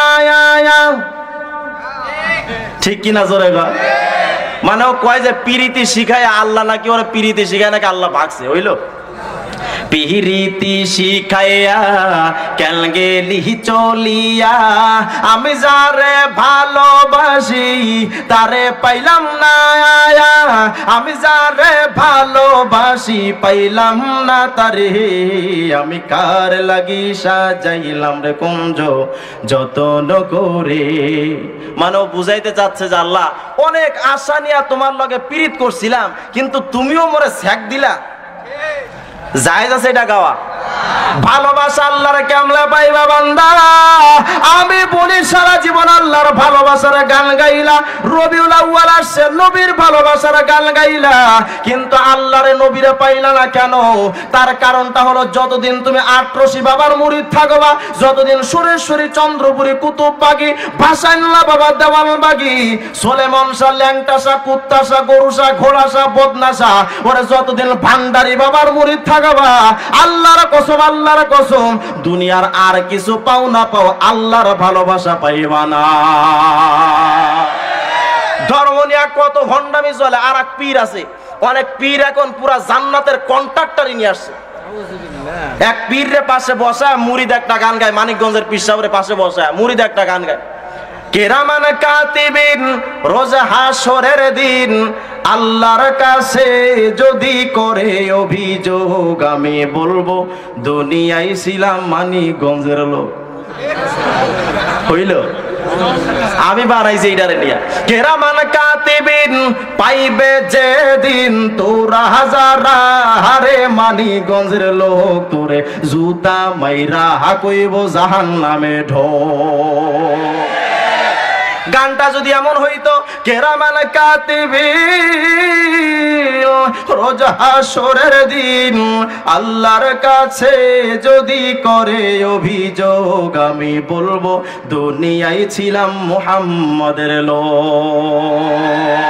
रोज़ महशर में जब हमें ले लेके जाएगा, मैं रो रो के कह देगा कि हम उम्मत हो मुहम्मद का, है नाज हमें हम है सना खाने मोहम्मद है नाज हमें हम है सना खान मोहम्मद हम लोग तो है बंदा ये एहसान मोहम्मद हम लोग तो है बंदा ये एहसान मोहम्मद दिल मेरा तस्खीर किया एक अरबी ने दिल मेरा तस्खीर किया एक अरबी ने मक्की मदनी हाशिमी ओ मुत्तलिबी है मक्की मदनी हाशिमी ओ मुत्तलिबी है मुसलमान बुझाइते চাচ্ছিলাম আজকে আল্লাহর ভালোবাসার গান গাইলাম কিন্তু আল্লাহর ভালোবাসা পাইলাম না কেন কেন কারণ আমরা সিস্টেমের মধ্যে একটু ভুল কইরা ফেলাইছি এখন আমরা নবীরে বাদ দিয়া পীর বাবারে ধরছি পীর বাবা গাঞ্জা টানে মুরিদও গাঞ্জা টানে পীর বাবা বেপরদার সাথে চলে মুরিদও বেপরদার সাথে চলে পীর বাবার মাথায় জট পীরের মাথায় জট মুরিদের মাথায়ও জট পীর বাবার মোচটা লম্বা হইয়া হাঁটু পর্যন্ত আসছে দাড়ি তো পুরো পার নিচে গেছে মুরিদের এটা অবস্থা এইটা যদি পীর হয় তাহলে রবীন্দ্রনাথ ঠাকুর কোনটা ঠিক কিনা জানেগা অনেক পীরের পাশে গেলে পুরা মনে হয় ওদিক না তাকাইলে মনে হবে যে এখানে কোনো মনে হয় বাথরুম আছে এখানে কোনো পীর নাই ঠিক কিনা কোন এত দুর্গন্ধ আরে বেটা ইসলাম কেটে শিখাইছে তোমারে নাপাক থাকবা জঘন্য থাকবা বিশ্রী থাকবা ইসলাম তো একটা সুশোভিত ফুল আর সেই ফুলটার এখন নাপাক করে ফেলাইছে এরা ধর্ম নিয়ে আজকে তোমার আমার সিস্টেমের মধ্যে ভেজাল আল্লাহর ভালোবাসা কেমনে পাইবা রব্বে কারীমের আয়াতের দিকে তাকাও মাহে রবিউল আউয়াল আমার আসল বয়ানের উদ্দেশ্য হলো এটা আল্লাহ পাক রব্বুল আলামিন বলে বান্দা তুমি রাইহান শাহর দরবারে গিয়ে আমি আল্লাহরে যদি না পাও ওরে তুমি গেলা ওই আটরশে ফরিদপুরে বাবার দরবারে যাইয়া দেখলা বাবা সফা কিছু নাই মুখে পুরা ওবামার মতো জর্জ ডব্লিউ বুশের মতো ঠিক কিনা জোরে কোন হিটলারের মতো ঠিক কিনা জোরে কোন মুহাম্মদ আরবির সাথে কোনো সম্পর্ক নাই ওই বাবার কাছে গেছো বাবার কাছে গিয়া তো আল্লাহর ভালোবাসা পাইলা না ও বান্দা সুরেশ্বরী বাবার কাছে গেছো আমার এক ড্রাইভার মাঝে আমারে কইতেছে হুজুর আমি একবার গেলাম সুরেশ্বরী মাজারে গিয়া দেখি হুজুর খানকায় লক্ষ লক্ষ মানুষ এশার নামাজে দাঁড়াইছে আর মনে মনে ভাবলাম আহারে সুবহানাল্লাহ এত মানুষের মধ্যে আমি নামাজ পড়তে পারছি কি সৌভাগ্যবান মানুষ আমি হুজুর অনেক আশা নিয়ে নামাজে দাঁড়াইলাম আল্লাহু আকবার কিন্তু হুজুর কি বলবো আফসোসের কথা নামাজের মধ্যে দেখি একটা পাশে কয় ও বাবা রে বাবা আর একজন পাশে কয় ও বাবা আর একজন কয় হট আর একজন হোট হইল নামাজ পড়তেছে এশার নামাজের মধ্যে হিট হাট নবীজি শিখাইছে তোমারে আমার বাবার দরবারে গেলে নামাজ লাগে না দুনিয়ার সর্বশ্রেষ্ঠ পীর হলো মুহাম্মদ রাসূলুল্লাহ যেই পীরের কাছে সর্বশ্রেষ্ঠ মুরিদ হলো সিদ্দিকে আকবর ওমরে ফারুক আমার বলেন তো শুনি বিশ্বনবী পীরের কাছে সাহাবায়ে কেরাম মুরিদ হইয়া কি নামাজ ছাড়ছে কিন্তু আমার পীররা কোন জগৎ থেকে আসে কোন আফ্রিকার জঙ্গল থেকে আসলা নাকি ইবলিসের আড্ডাখানা থেকে তোমরা আইলা নবীর কাছে মুরিদ হইলে নামাজ লাগে তুমি কোন বাথরুম থেকে আইলা যে তোমার কাছে মুরিদ হইলে নামাজ লাগে না বড় আফসোস নিয়া বলি রে বান্দা আজকে আমরা আল্লাহ পাকের ভালোবাসা পাই না সিস্টেমের কারণে আল্লাহ পাক বলে বান্দা আমার ভালোবাসা পাইতে এত গান গাওয়া লাগে না আমি আল্লাহর ভালোবাসা পাইতে এত চেষ্টা করা লাগে না ও বান্দা যদি আমার ভালোবাসা পাইতে চাও একটা আমল করবা একটা আমল কয়টা আমল জোরে কোন না না না কোন পীরকে মানার কথা কিন্তু বলা হয় নাই তবে হক্কানি পীর যদি নবীর কথা কয় ওই পীরকে মানাটাও নবীরে মানার সমান আল্লাহ পাক রব্বুল আলামিন বলে বান্দা কুল ইন কুনতুম তুহিব্বুনাল্লাহ ফাত্তাবিউনি ইউহিব্বুকুমুল্লাহ ও বান্দা দুনিয়ার মানুষ আমারে ভালোবাসার প্রস্তাব দেয়া ভালোবাসা পাই না কত বাবারা আমারে ভালোবাসার প্রস্তাব দিছে আমি আল্লাহ কিন্তু ভালোবাসা দেই না কারণ ওই বান্দা আমি আল্লাহকে ভালোবাসার উপযুক্তও না যদি কেউ প্রধানমন্ত্রীর মেয়েকে কোনো ভ্যানওয়ালা বিয়ে করতে চায় এটা পাগলামি না ছাগলামি কিনা ঠিক কিনা জোরে কোন কারণ প্রধানমন্ত্রীর মেয়েরে বিয়ে করার জন্য ওই রকম যোগ্য হওয়া লাগে কোটিপতির মেয়েরা বিয়ে করার জন্য কোটিপতির সন্তান হওয়া লাগে। যদি কোটিপতির সন্তানকে বিয়ে করার জন্য কোনো ঠেলাওয়ালা দিনমজুর আসে, মানুষে যেমন তারে দূর দূর করে তাড়ায়া দেয়, ওরে তুমি আল্লাহরে ভালোবাসতে চাও, নবীর সুন্নত ছাড়া যদি আল্লাহর ভালোবাসার প্রস্তাব নিয়ে যাও, আল্লাহ পাকও তোমার ভালোবাসার প্রস্তাবটারে ছাগলামির মতো কবুল করে না। আপনাদের এলাকায় বিয়ে হয় না? বিয়ের মধ্যে একটা ছেলের সাথে একটা মেয়ের আদৌ কোনো সম্পর্ক ছিল না। বিয়ে হওয়ার পরে ছেলে পক্ষের বাপ মা মেয়ে পক্ষের বাপ মার একটা ঘনিষ্ঠ রিলেশন হয়, গুড রিলেশন হয়। একটা ছেলে তখন তার শ্বশুরের জন্য পাগল পাড়া হয়, শ্বশুরও ওই ছেলেটার জন্য পাগল হয়ে যায়, তার সুবিধা অসুবিধায় তার পাশে থাকে। কারণ এই শ্বশুরের সাথে ছেলের সম্পর্কের একমাত্র মাধ্যম হলো শ্বশুরের মেয়ে তথা এই ছেলেটার বউ, ঠিক কিনা? হঠাৎ করে 1 মাস 2 মাস যাওয়ার পরে এই ছেলেটার সাথে মেয়েটার রিলেশনটা কাট হয়ে গেল, ডিলেট হয়ে গেছে, সম্পর্ক নাই। পরের দিন সকালবেলা, আজ রাত্রে তালাক দিছে, কাল সকালবেলা চায়ের দোকানে দেখে ওই মেয়ের বাপ তথা তার আগের শ্বশুর। ছেলেটা ওই চায়ের দোকান দিয়ে যাওয়ার সময় কয়, আরে আমার পুরাতন শ্বশুর, সালাম আলাইকুম শ্বশুর ফাদার, ভালো আছেন নি? আচ্ছা বলেন তো, সালামটা দেওয়ার পরে ওই লোকটা, ওই মেয়ের বাপটা কি বলবে? হ্যাঁ ওয়ালাইকুম আসসালাম, বাবা বসো, চা 2-4-5 কাপ চা খাও, এটা কইব? নাকি একবার পায়ের জুতার দিকে তাকা, একবার মুখের দিকে তাকা? হারামের বাচ্চা, আমার একমাত্র কলিজার টুকরা সন্তানরা সর্বনাশ কইরা আমার সাথে পীড়িত করতে চাও, ঠিক কিনা জোরে কর? ঠিক তেমনি ভাবে মুসলমান মনে রাখবা, আল্লাহর সাথে উম্মতের সম্পর্ক একমাত্র নবী মুহাম্মদের সুন্নতের কারণে। ওরা মুহাম্মদের সুন্নাত যতক্ষণ আঁকড়ে ধরবা, আল্লাহ পাকের সাথে তোমার ভালোবাসা তৈরি হবে। আর আল্লাহর নবীর সাথে সম্পর্ক যদি তোমার কাট হয়ে যায়, আল্লাহর নবীর সুন্নতের সাথে যদি তোমার সম্পর্ক নষ্ট হয়ে যায়, যতই তুমি আল্লাহর ভালোবাসা নিয়ে চিল্লাও, আল্লাহর ভালোবাসা জীবনে কোনোদিন পাইবা না। আল্লাহ পাক রব্বুল আলামিন বলে, বান্দা যখন আমার নবীর সুন্নাতগুলো মেনে নিবা, মাহে রবিউল আউয়ালের সবচেয়ে বড় শিক্ষা। ও বান্দা, তোমার সামনে মাহে রবিউল আউয়াল আসছে, তুমি তো আওয়ামী লীগ করো, মুজিব সেনা হয়ে তুমি অহংকার করো, গর্ব করো, তুমি তো বিএনপি করো, জিয়ার সেনা হিসেবে তুমি নিজেকে দাবি করো। অনেক মানুষ তো মুজিবুর রহমানের ভালোবাসায় মুজিব কোটটাও তারা পড়েন, অনেকে তো মুজিবুর রহমানের ভালোবাসায় তার মতো ভাষণ দেওয়ার চেষ্টা করেন। ও মুসলমান, আমি আপনাদের এই কথা বইলা যায় ভালো কইরা মনে রাখবা, কেউ কাউকে ভালোবাসার চূড়ান্ত নমুনা তার আদর্শটারে গ্রহণ করা। যদি কেউ তার আদর্শ গ্রহণ না কইরা সারাদিন গান গায়, ওর মতো বাটপার একটাও আর দুনিয়ায় হতে পারে না। অতএব আমি বলি, ওই যে আট্রসির যে বাবা, গাজা বাবা, দাড়ি কামাইয়া পীর দাবি করছে, ওইটা ধর্মের নামে সবচাইতে বড় গাদ্দার আর বাটপার, ঠিক কি না জোরে বলে?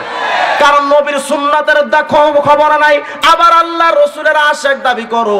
ও মুসলমান, বড় আফসোস কইরা বলি, আল্লাহ পাক বলে, বান্দা যদি আমার নবীর সাথে তোমার সুন্নাতের সম্পর্কটা যদি হয়ে যায়, আমি আল্লাহরে ভালোবাসার প্রস্তাব দেওয়া লাগে না, আমি আল্লাহ পাক উল্টা তোমার কাছে আমার ভালোবাসার প্রস্তাবটা পৌঁছায়া দেব। ইউহিব্বুকুমুল্লাহ বাবে ইফআলের সিয়া, বান্দা আল্লাহ তোমারে ভালোবাসবেন। কিন্তু আমার বাংলাদেশে ভালোবাসার একটা সংজ্ঞা আছে। তো হুজুর, ভালোবাসার প্রস্তাব দেওয়ার সময় যুবক যুবতীদের একটা সিস্টেম আছে। যখন কোনো যুবক তা একটা মেয়েকে ভালোবাসার অফার নিয়ে যায়, এমনি খালি হাতে যায় না হুজুর, যাওয়ার সময় একটা গোলাপ ফুলের তোড়া অথবা একটা রজনীগন্ধা ফুল নিয়ে যায়, নাকি বলেন? আর যদি গরিব হয়, অন্তত সিটির মধ্যে লেখে যে, ওরে জরি না, শুরুতে তোর জন্য রইল লাল গোলাপের শুভেচ্ছা, ঠিক কিনা জোরে কর? ভালোবাসার জন্য একটা প্রস্তাব দেওয়ার জন্য একটা নীতি আছে। আল্লাহ পাককে জিজ্ঞাসা করো, মাওলা তোমার নবীর সাথে সম্পর্ক আমি করলাম, সুন্নাতটা পালন করে নিলাম, আল্লাহ তুমি তো কইছো আমার ভালোবাসার প্রস্তাব দিবা সুন্নাত মানলে, আমি তো সুন্নাত মাইনা নিলাম। ভালোবাসার প্রস্তাব দেওয়ার সময় তো একটা সিস্টেম আছে দুনিয়ায়, আল্লাহ তুমি আমাদের কি সিস্টেম দিবা, কি পুরস্কার দিবা? আল্লাহ পাক বলে, বান্দারে আমি তোর দুনিয়ার নিয়মটার বড় খেলাপ করতেছি না, যখন আমার নবীর সুন্নাতটা পালন কইরা নিবা, আমি আল্লাহ যখন তোরা ভালো ভালোবাসার প্রস্তাব দেব। ও বান্দা, আমি আল্লাহ তোরে খালি হাতে যাব না। আমি আল্লাহ পাক একটা ঘোষণা দিয়া দেই, যখন আমার নবীর সুন্নাত পালন করবা ইউহিব্বুকুমুল্লাহ, আমি আল্লাহ তো তোরে ভালোবাসবো। আর পুরস্কার স্বরূপ ওয়াগফির লাকুম যুনুবাকুম, তোমার জিন্দেগীর গুনাহগুলো আমি আল্লাহ মাফ কইরা দেব। साहिल से लगेगा कभी मेरा भी सफीना, साहिल से लगेगा कभी मेरा भी सफीना, देखेंगे कभी शौकों से मक्का व मदीना, देखेंगे कभी शौकों से मक्का व मदीना। मुसलमान আপনাদেরকে বইলা যাই শেষ একটা কথা, নবীর সুন্নাত পালন করলে কি পাওয়া যায়?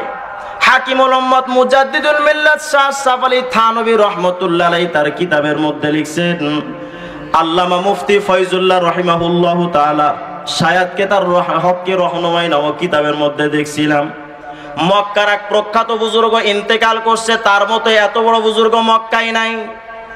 5 ওয়াক্ত নামাজ বা জামাত হেরেম শরীফের মধ্যে পড়তো, গরিব মিসকিন ও অসহায় মানুষের পাশে দাঁড়াইতেন, সুন্নাতের কোনো বরখেলাপ কাম করে নাই।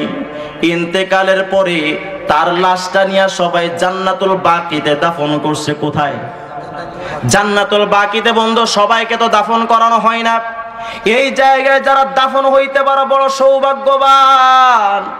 কিন্তু যদি আল্লাহ রসুলের সাথে আল্লাহর সাথে সম্পর্ক না থাকে, ও বান্দা, জান্নাতুল বাকিতে শোয়ার মতো তোমার কোনো সৌভাগ্য তো হবে না।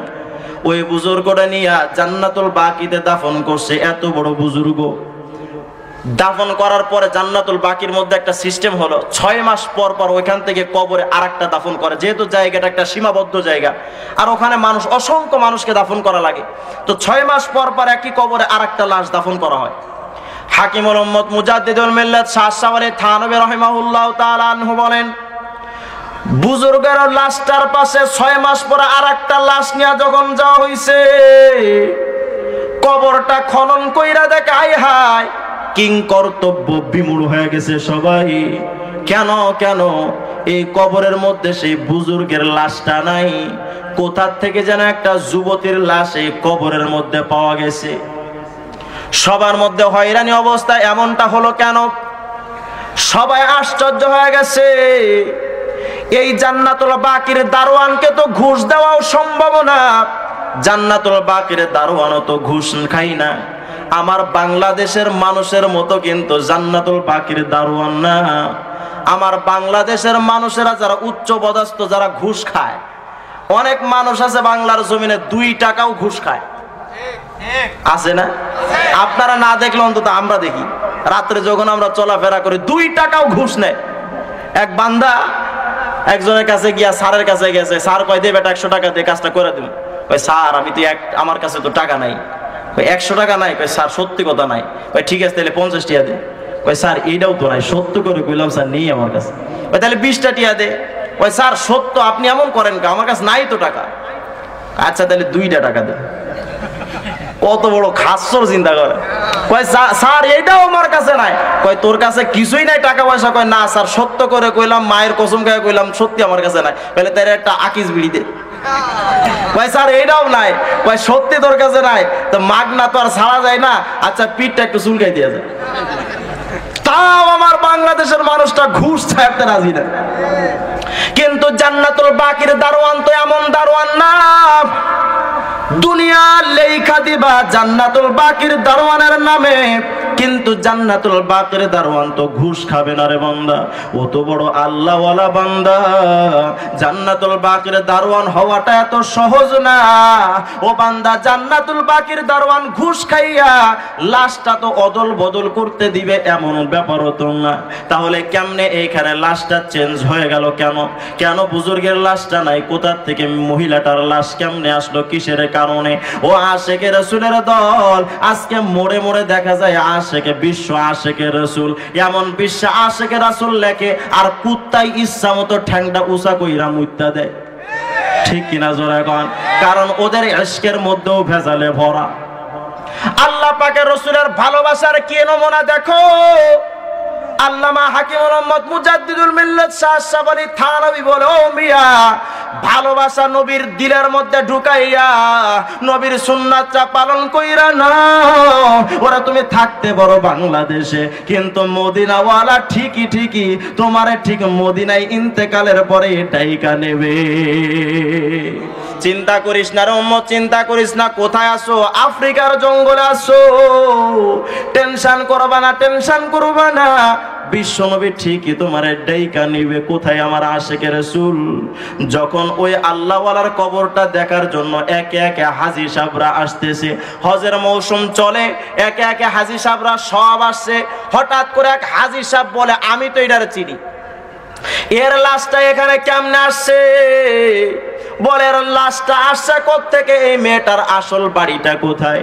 বলে এই মেয়েটার বাড়ি আসলে ফ্রান্সে। এর বাপের বাড়িতে এক সময় আমি চাকরি করতাম। এই মেয়েটার বাড়িতে, বাপের বাড়িতে এক সময় আমি প্রবাসী জিন্দেগি কাটাইতাম। বিদেশে গিয়া মানুষে যেমন কাম করে, এই মেয়েটার বাবার বাড়িতে আমি এক সময় চাকরি করতাম।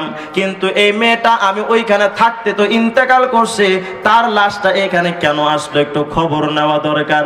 ওইখানে না দাঁড়াইয়া দৌড় দিছে, ফ্রান্সে চলে আসছে মেয়েটার বাবার কাছে।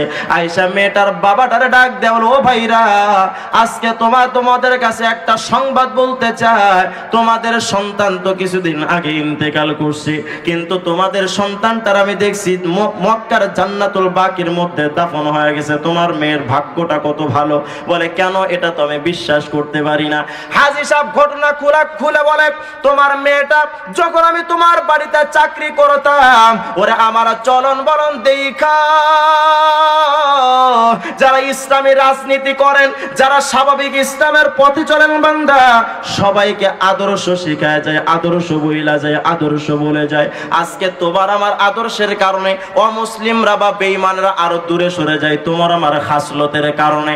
অনেক মানুষে দেখবেন এলাকায় তাবলিগওয়ালাদেরকে উঠতে দেয় না। বলে তাবলিগওয়ালারা কেন মুসলমানদের কাছে আইসা দাওয়াত নিয়ে আসে? ও বন্ধু, তোমার যেই খাসলাত, এই খাসলাতটা কারণে আজকে মুসলমানরা এত নিকৃষ্টতায় পৌঁছে গেছে। আজকে তোমার আমার আখলাকটা যদি ভালো থাকতো, মদিনাওয়ালার চেহারার দিকে তাকাইয়া বিধর্মীরা মুসলমান হয়ে গেছে। সাহাবায়ে কেরামের আদর্শ দেইখা বিধর্মীরা মুসলমান হয়ে গেছে। আর এখন তোমার আমার আদর্শ, তোমার আমার খাসলতের কারণে অমুসলিমরাও আরো পাক্কা নাস্তিক হয়। তোমার আমার আদর্শ দেইখা সাধারণ মানুষগুলো জেনারেল শিক্ষিতরাও নাস্তিক হয়। তোমাদেরকে দাওয়াত না দিয়া কেন হিন্দুদের কাছে যাবে? তোরে তো আগে পাক্কা মুসলমান বানানো দরকার। মুসলমান কষ্ট পায় না, কথায় কষ্ট দেওয়ার জন্য আসি নাই। আজকে বাংলার জমিনে দাওয়াতে তাবলীগ থাকার কারণে আমার মতো রিজওয়ান রফিক আজকে আলেম হওয়ার কপাল হইছে বান্দা। দাওয়াতে তাবলীগ থাকার কারণে লক্ষ লক্ষ মানুষ আজকে আলেম হইতেছে। তুমি কেন এদের বিরোধিতা করো বান্দা? এখনো তওবা করো, ফিরে আসো রে মুসলমান।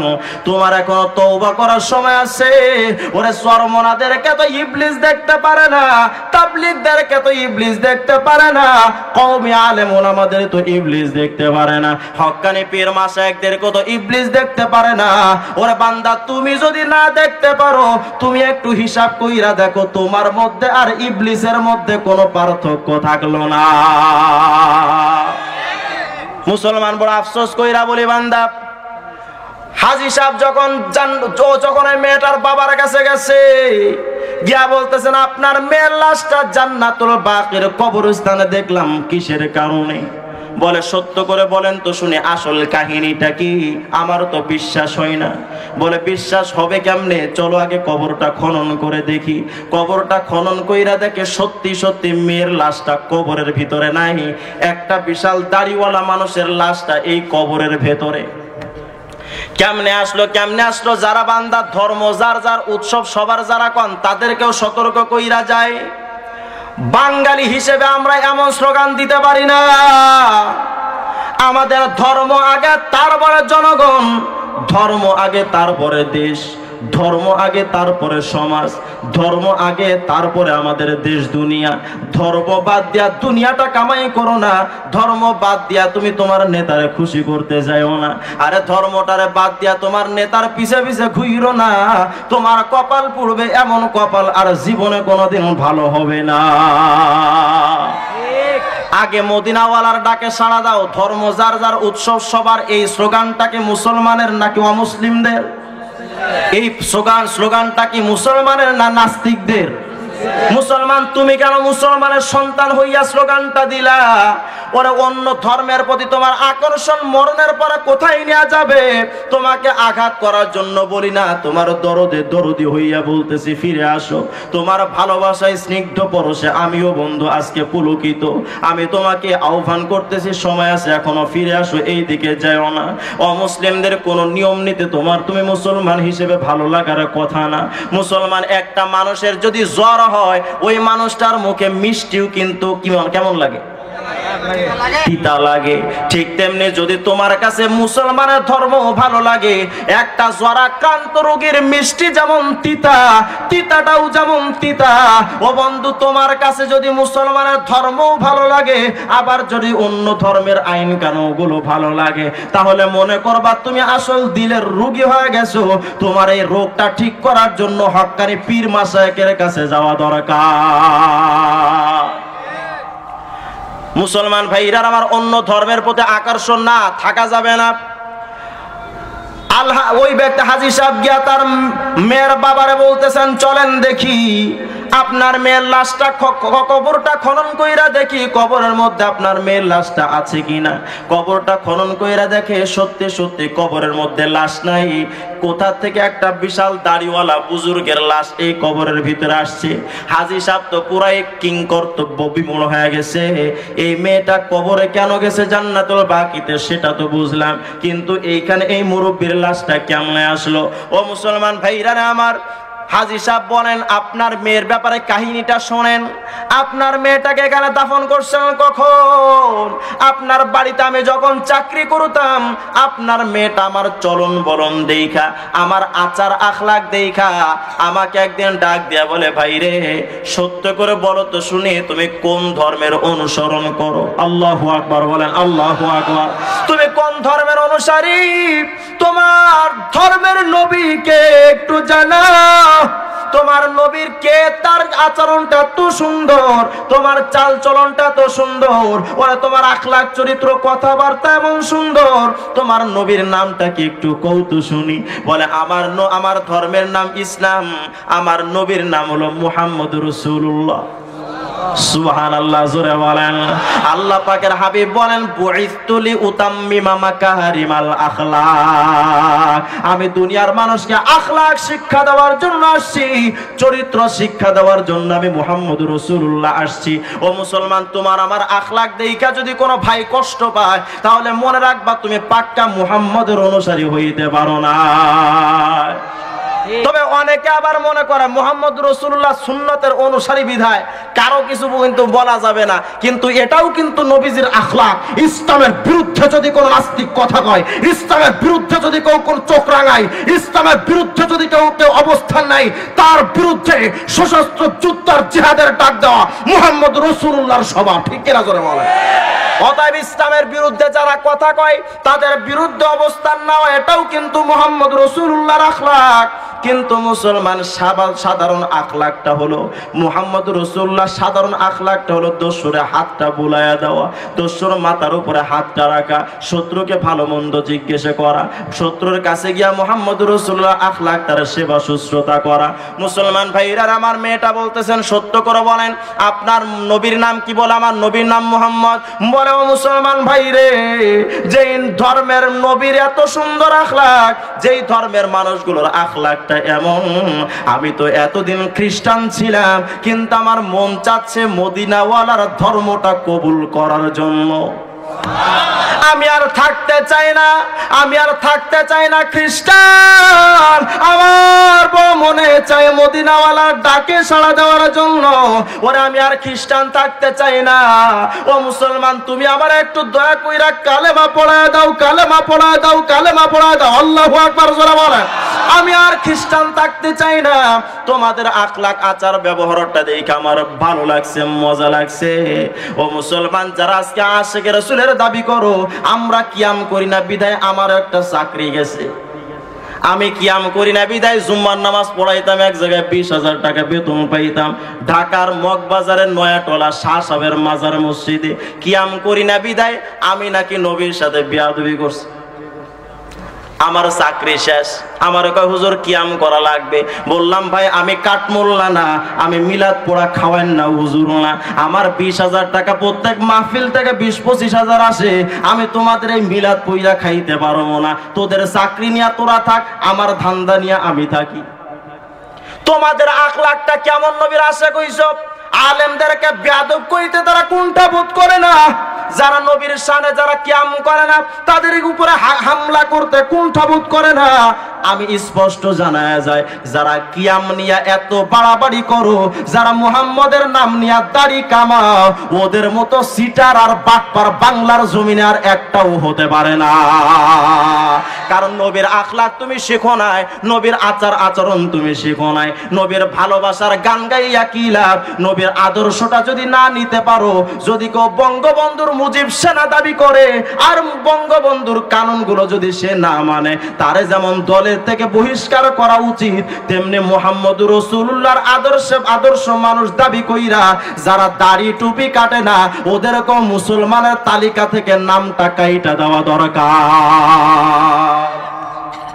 মুসলমান ভাইরা আমার ওই যুবকটা ডাক দিয়া বলেন, আপনার আমি কালেমা পয়রা মুসলমান বানাইলাম, কিন্তু মেয়েটা ডাক দেয়া বলে, মুসলমান ভাই রে, আমি তো আজকে কয়েকদিন মুসলমান হইলাম, কিন্তু আজকে কে যেন এক অজানা ভালোবাসা আমার দিলের মধ্যে জায়গা দিছে। আমার তো আজকে ফ্রান্সে থাকতে মনে চাই না, আমার কেন যেন একটু যাইতে মনে চাই সুদূর মদিনায়। আল্লাহু আকবার বলেন, আল্লাহু আকবার। এখানে থাকতে যে মন চাই না, মন আমার কোনো শান্তি পাই না। এখানে থাকতে যে মন চাই না, মন আমার কোনো শান্তি পাই না। এখানে থাকতে যে মন চাই না, থাকি বসে শুয়ে তব কোনো কিছু সয় না, কোনো কাজে মন বসে না, স্বস্তি যে আর পাই না। আমি যেতে চাই মদিনা, আমায় যেতে দাও মদিনা। আমি যেতে চাই মদিনা, আমায় যেতে দাও মদিনা। মদিনাতে থাকে আমার, আল্লাহু আকবার জোরে বলেন, মদিনাতে থাকে আমার প্রাণের প্রিয় ময়না। মদিনাতে থাকে আমার প্রাণের প্রিয় ময়না। মদিনাতে থাকে আমার প্রাণের প্রিয় ময়না। মহিলা ডাক দিয়ে বলে, মুসলমান বন্ধু, আমার আর থাকতে মনে চাই নাই ফ্রান্সে, আমার একটু যাইতে মনে চাই সুদূর মদিনায়। আদম কে লিয়ে ফখর আলী নসবি হ্যায়, आदम के लिए फख्र अली नसबी है। मक्की मदनी हाशिमी मुत्तलिबी है। बाला तर अज़ अर्श समा जन्नत फिरदौस, बाला तर अज़ अर्श समा जन्नत फिरदौस। आराम गाहे खाके रसूल अरबी की, ऐ ज़ाइर बैते नबवी याद रहे ये, ऐ ज़ाइर बैते नबवी याद रहे ये। बेकायदा जंबश लब्बे अदबी है, आहिस्ता कदम नीचे नेगा पुश्त सदा हो। खाबीदा ये रूह रसूल अरबी की, क्या शान है अल्लाह के महबूब नबी की, क्या शान है अल्लाह के महबूब नबी की। महबूब खुदा है यो जो महबूब नबी है। मेटा डाक दे বলে, ন মুসলিম মেয়ে ডাক দে বলে, মুসলমান বন্ধু, ওরা আমার আর থাকতে মনে চাই না এই ফ্রান্সে, আমার একটু যাইতে মনে চাই সুদূর মদিনা। মদিনার একজন সাচ্চা আশিক রাসূল ওই ফ্রান্সে পড়ে আছে দীর্ঘদিন যাবত। হঠাৎ করে মেয়েটা একদিন অসুস্থ হয়ে গেছে, তার লাশ তাকে যখন মেডিকেলে যখন নেওয়া হলো, ভিতর থেকে ডাক্তার বলে সে দুনিয়া থেকে ইন্তেকাল কইরা চলে গেছে, তার আর মদিনাতে দুনিয়াতে যাওয়া হয় নাই। কিন্তু মদিনার সুন্নাতগুলো, নবীর সুন্নাতগুলো পরিপূর্ণভাবে ধারণ কইরা নবীর ভালোবাসা ঢুকাইছিল। মুসলমান যখন তার লাশটা মেডিকেল থেকে আইনা দাফন করতে গেছে, দাফন করতে যাওয়ার সময় খ্রিস্টানদের নিয়ম অনুযায়ী দাফন করছে।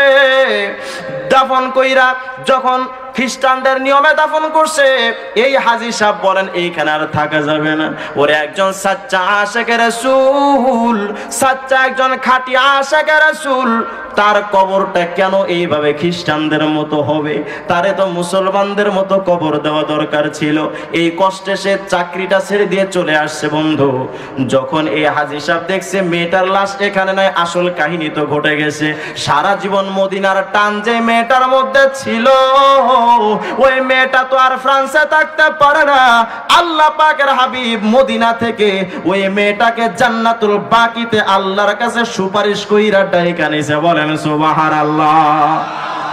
কিন্তু এই কবরে কি এমন একজন বুজুর্গের লাশ কেন দাঁড়িয়ে আছে, সুন্নতি লেবাস আছে, কিন্তু তার লাশটা এইখানে কেন?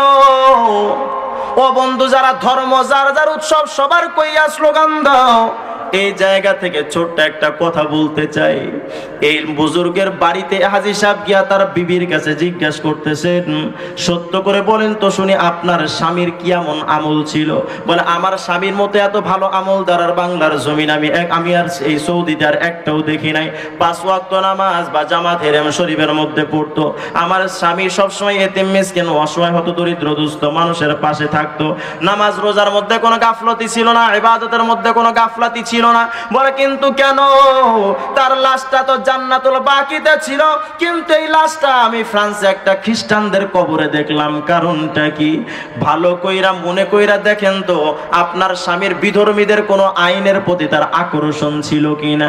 বলে, হ্যাঁ রে বন্ধু, আসল কথা, আমার স্বামীর মধ্যে দুনিয়ার ইসলামের কোনো অনীহা ছিল না, কিন্তু একটা ব্যাপারে তার আপত্তি ছিল। খ্রিস্টানদের একটা নিয়ম তার মজা লাগতো। বলে, ওইটা কি বলেন তো শুনি? বলে, আমার স্বামীর সাথে আমাদের বিশেষ কাজটা যখন হইতো, গোসল ফরজ যখন আমাদের হয়ে যাইত, আমার স্বামীর সাথে একই সাথে যখন গোসলখানায় যাইতাম, গোসল করার সময় আমার স্বামী আমার ডাক দেয়া বলতো, ও বিবি, ইসলামের সমস্ত বিধান আমার মজা লাগে, কিন্তু একটা বিধান আমার ভাল লাগে না। বলে, ওইটা কি? বলে, খ্রিস্টানদের একটা নিয়ম আছে, স্বামী স্ত্রী সহবাসের পরে আর গোসল করা লাগে না, কিন্তু মুসলমানদের মধ্যে এইটা ফরজ। এই নিয়মটা আমার কাছে মজা লাগে না। ও মুসলমান, ধর্ম যার যার উৎসব সবার কইয়া স্লোগান দিছো, আশিকে রাসূল দাবি কইরা খ্রিস্টানদের মতো দাড়ি কামাইলা, ও মুসলিমদের মতো দাড়ি কামাইছো।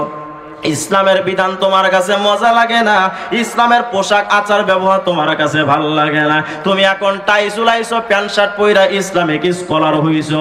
ও মুসলমান, তোমার কাছে আজকে মজা লাগে না, ইসলামের বিধানগুলো ভালো লাগে না। মনে রাখবা, দুনিয়াতে তুমি থাকতে পারো মুসলমান, কিন্তু ইন্তেকালের পরে আল্লাহ পাক না করেন, আল্লাহ না করেন, বিধর্মীর সাথে তোমার জন্য হাসর না হয়।